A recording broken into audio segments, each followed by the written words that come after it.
de Mateus. Início do livro de Marcos, introdução. Marcos. Chave: o Filho do Homem. Comentário: segundo o Evangelho tem traços que se destacam sobremaneira. A personalidade de Pedro reflete-se quase em cada uma de suas páginas. Assemelha-se a ele pela rapidez de movimentos, pela atividade, pela impulsividade. A rapidez de ação é um dos traços principais. O relato passa de um acontecimento a outro com extraordinária rapidez.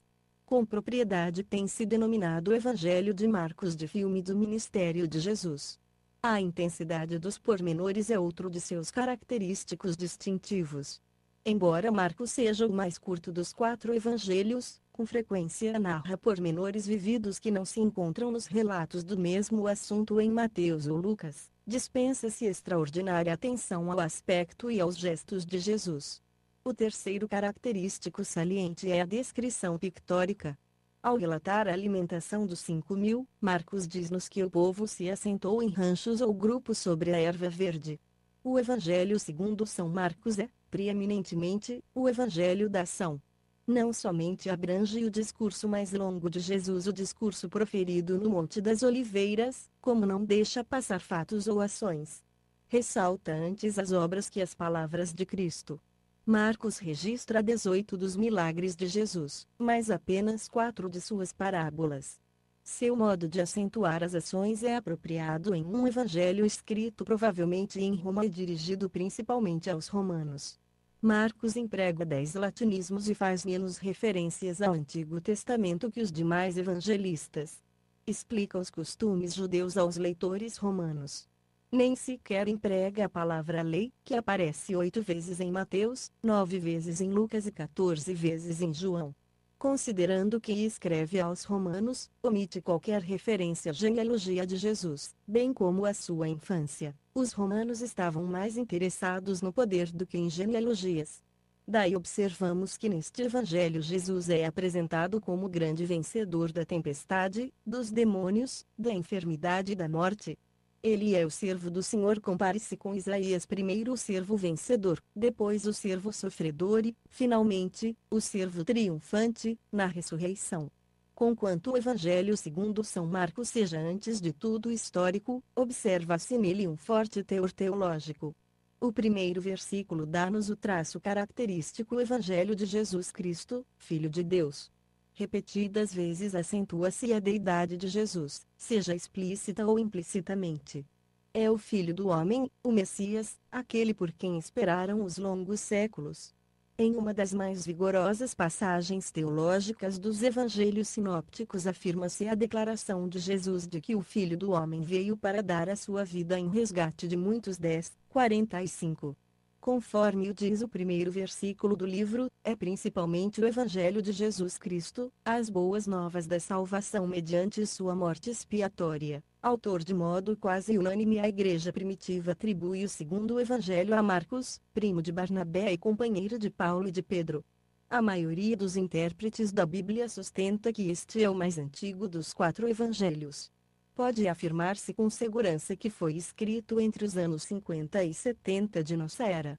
Marcos, o princípio do Evangelho de Jesus Cristo, Filho de Deus. Conforme está escrito no profeta Isaías: eis que envio ante a tua face o meu mensageiro, que há de preparar o teu caminho. Voz do que clama no deserto: preparai o caminho do Senhor, endireitai as suas veredas. Assim apareceu João, o Batista, no deserto, pregando o batismo de arrependimento para a remissão dos pecados. E saíam a ter com ele toda a terra da Judeia, e todos os moradores de Jerusalém, e eram por ele batizados no rio Jordão, confessando os seus pecados. Ora, João usava uma veste de pelos de camelo, e um cinto de couro em torno de seus lombos, e comia gafanhotos e mel silvestre. E pregava, dizendo: após mim vem aquele que é mais poderoso do que eu, de quem não sou digno de, inclinando-me, desatar a correia das alparcas. Eu vos batizei em água, ele, porém, vos batizará no Espírito Santo. E aconteceu naqueles dias que veio Jesus de Nazaré da Galileia, e foi batizado por João no Jordão.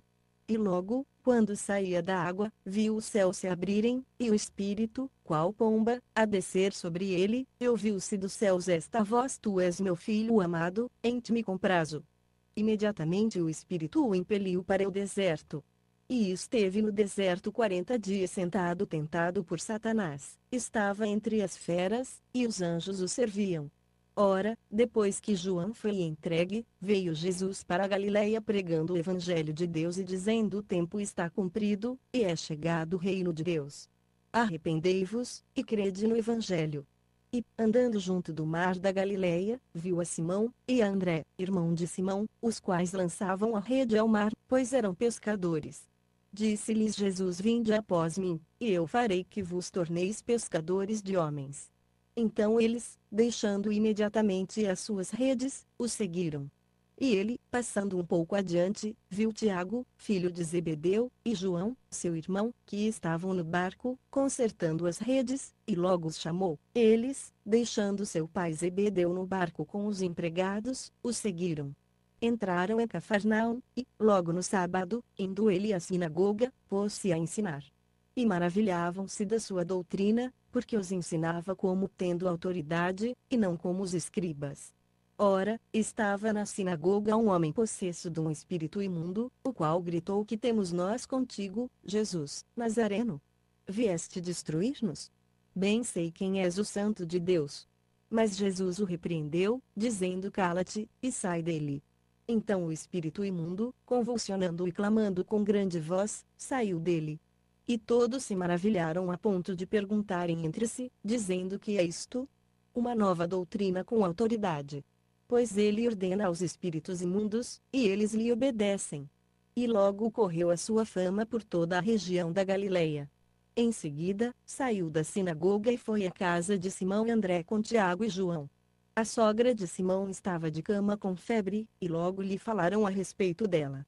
Então Jesus, chegando-se e tomando-a pela mão, a levantou, e a febre a deixou, e ela o servia. Sendo já tarde, tendo-se posto o sol, traziam-lhe todos os enfermos, e os endemoninhados, e toda a cidade estava reunida à porta, e ele curou muitos doentes atacados de diversas moléstias, e expulsou muitos demônios, mas não permitia que os demônios falassem, porque o conheciam. De madrugada, ainda bem escuro, levantou-se, saiu e foi a um lugar deserto, e ali orava. Foram, pois, Simão e seus companheiros procurá-lo. Quando o encontraram, disseram-lhe: todos te buscam.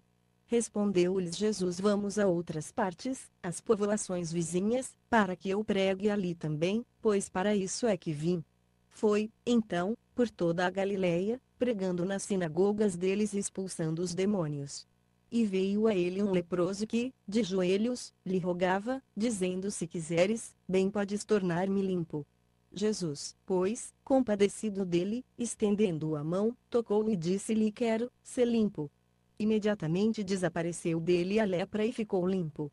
E Jesus, advertindo secretamente, logo despediu, dizendo-lhe: olha, não digas nada a ninguém, mas vai, mostra-te ao sacerdote e oferece pela tua purificação o que Moisés determinou, para lhe servir de testemunho.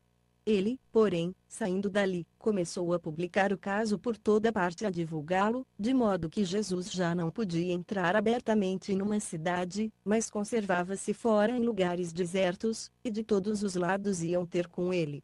Mas